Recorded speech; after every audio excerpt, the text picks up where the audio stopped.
Congratulations on the movie. Now, one thing I wanted to ask you about was the isolation of your character, because we get that initially from where he's come from, but also of the location. Is that something that you tapped into early?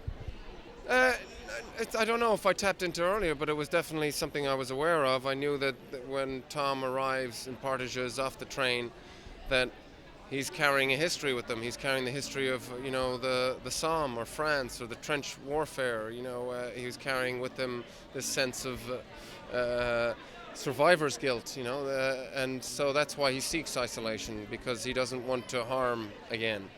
And along the way on the mainland, he meets Isabel. They fall in love, and she joins him in the island as man and wife. They try to start a life there, and they suffer 2 miscarriages, and then, as if by a fairy tale, a boat arrives on the island, washed ashore with a baby in it and a dead man. And then it's the decisions they make from there.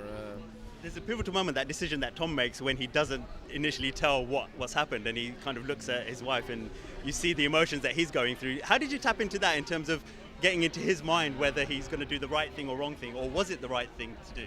Well, I think it is the right thing, and I think he always knew it was the right thing.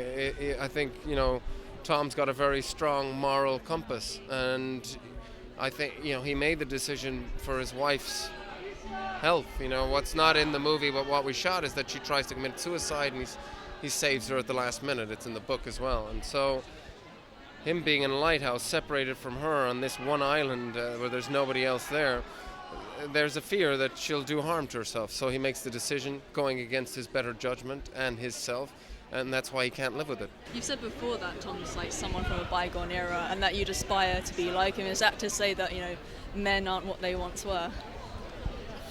I don't know about that. I think, we're ever evolving with the life we live in. Look, I think all of us are pretty spoiled in this sort of day and age, man, or women. I think, the way that what it was like post-World War I, there was hardship, and there was perhaps more value to certain things, because certain things were harder to come by and survive. So, I think just in general, for all of us, it's just a different world. Ladies and gentlemen, you're watching Hey You Guys! Hey You Guys, huh? Hey You Guys. Is that from the Goonies? It is indeed, yes. Nice. Hey!